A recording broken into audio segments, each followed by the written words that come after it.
It started like any other quiet weekend. The sun was out, the weather was perfect, and I was finally ready to enjoy my own backyard pool in peace. Owning a pool had always been my little escape, a place where I could relax after long weeks of work. But of course, living in a neighborhood with a strict home meant that peace never lasted for long.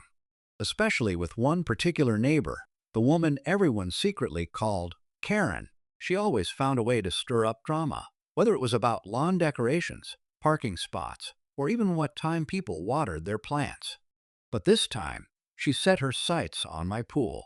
Out of nowhere, she marched right up to my door, insisting that I hand over my backyard pool so she could host a party for her friends. No request, no compromise, just a demand, as if my property was some community playground. At first, I thought it was a joke. Who actually believes they can claim someone else's pool for their own party? But she wasn't laughing. She was dead serious, and her entitled tone made it clear she wasn't going to take no for an answer. That was the moment I realized I had two choices: give in and let her trample over my boundaries, or stand my ground in a way she would never forget. So I decided to take matters into my own hands. And let's just say, when she showed up ready for her big event, what she found in my backyard was nothing like what she expected. Her reaction? Well, that's where things spiraled out of control. To really understand how wild this situation got, you have to know a little more about what it's like living in this neighborhood. On paper, the HO is supposed to keep things looking nice and maintain community harmony. But in reality, it often feels like a group of people with too much time on their hands. And right in the middle of it all was Karen, the self-appointed queen of the block. She didn't just enforce the rules, she twisted them, using them as weapons to control everyone else. From the very beginning, she seemed to have her eye on my property. Whether it was my garden being too colorful or my holiday lights being too bright, she always had something to complain about. Still, I tried to stay polite, brushing it off and avoiding unnecessary drama. But the pool? That was different. I'd worked hard to install and maintain it, and it had become a symbol of my little bit of freedom. So when Karen suddenly decided it should be hers for a day, it felt like she was crossing a line that I couldn't ignore. The strange part was how bold she was about it. She didn't ask kindly or offer to pay. She simply announced that her guests would be coming over on Saturday, as if I should have already known. She even bragged that it would be good for the community if I shared. That was her favorite phrase whenever she wanted something, for the community. But deep down, everyone knew it wasn't about the community at all. It was about her power trip. I could see where this was headed. If I gave her an inch, she'd take a mile. So I decided to plan ahead. As the week went on, the tension in the neighborhood grew. Karen wasn't just preparing for her so-called pool party, she was advertising it. I overheard her chatting with other neighbors about how it would be the event of the summer, and some even congratulated her as if she had pulled off something amazing. What made it worse was the way she kept dropping hints that I was on board with her plan, like I had already agreed to host her entire guest list. Each time I heard that, my blood boiled. It wasn't just about the pool anymore. It was about her rewriting the story to make me look like the difficult one if I pushed back. A few neighbors quietly pulled me aside to ask if it was true, and when I explained the real situation, they just shook their heads. Everyone knew how she operated, but most people were too scared to speak up. That left me stuck in the role of the only person willing to challenge her. And the more I thought about it, the clearer it became. This wasn't just a party, it was a test. If she could take over my pool once, she'd feel free to cross even more boundaries in the future. Meanwhile, I couldn't ignore the HOA's role in all of this. I started hearing whispers that Karen had been pushing the board to create a shared resource policy, something that could force homeowners to let others use their spaces for neighborhood events. It wasn't official yet, but the idea alone made me uneasy. Suddenly, it felt like my pool was at the center of a much bigger power struggle, and I knew whatever move I made next would set the tone for everything that followed. Saturday finally arrived, and the air felt heavy with anticipation.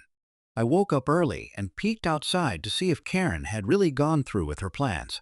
Sure enough, folding tables, balloons, and coolers were being dropped off on her driveway, and a steady trickle of guests began to show up.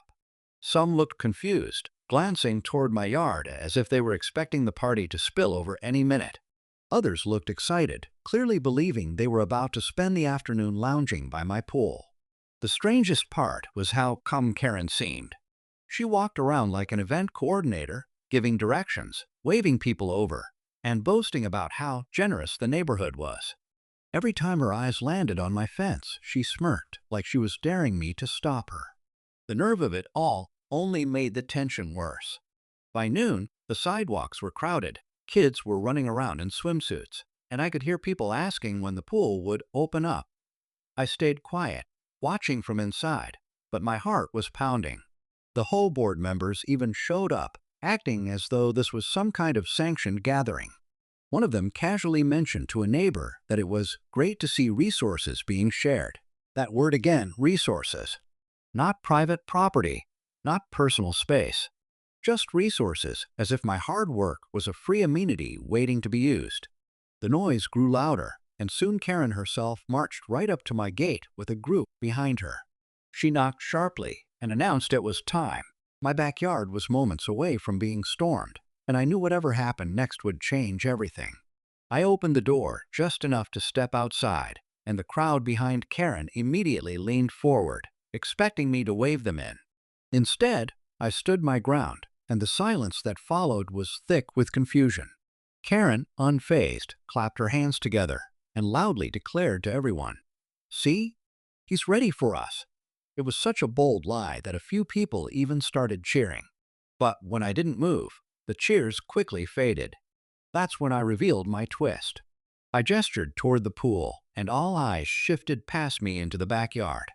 Gasps rippled through the crowd as they realized the water was gone.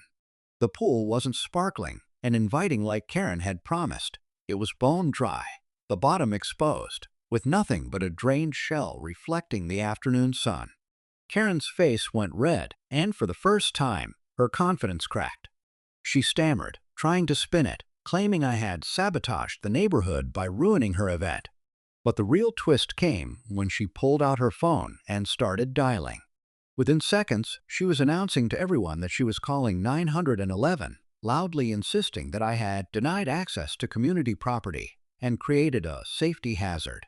The crowd shifted uncomfortably, some whispering that it was my right to do what I wanted with my pool, while others nervously backed Karen, unsure who to believe.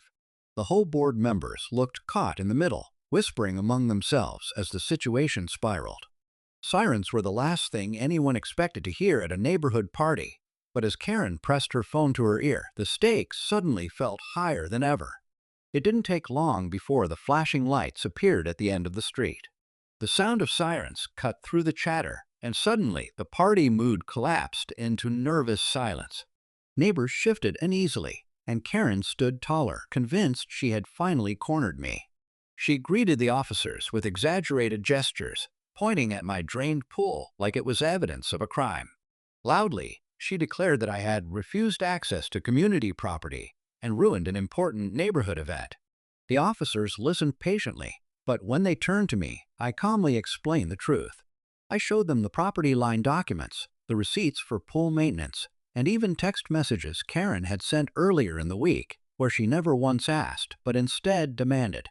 The look on her face as I handed over the paperwork was priceless. Her confidence slipped away with every word I spoke. One officer finally asked the simplest question, "Ma'am, is this your pool?" Karen hesitated, then admitted it wasn't. The crowd murmured, and a few neighbors even laughed quietly. That was the breaking point. The officers firmly told her she had no authority over my property, and if she continued harassing me, it could become a legal matter. Karen sputtered in protest, but the more she argued, the worse she looked. And just when it seemed over, the final twist landed. One of the HOA board members, clearly embarrassed, announced that Karen had been using the board's name without approval. They had never agreed to any shared resource policy. Suddenly, her entire power trip crumbled in front of everyone. The party was over, but the shockwaves of that moment were only just beginning. The crowd slowly began to disperse after the officers left, but the energy in the neighborhood had completely shifted. What was supposed to be Karen's big moment ended in public embarrassment. and people were finally starting to see through her games. Some neighbors even came over quietly to apologize for not speaking up sooner. They admitted they'd always felt pressured by her, but didn't know how to push back until now. For the first time, I felt like I wasn't standing alone. The whole board, clearly shaken, promised to clear things up officially. They sent out a notice the following week confirming there was no shared resource policy and that no homeowner was ever required to give up their property for neighborhood events. It felt like a small but important victory, not just for me, but for everyone who had been tired of Karen's overreach. As for Karen, she went quiet for a while. She still lived in the neighborhood, but her voice no longer carried the same weight. People had seen her exposed, and the control she once had seemed to fade overnight. She still gave me the occasional glare when we crossed paths, but that was about it.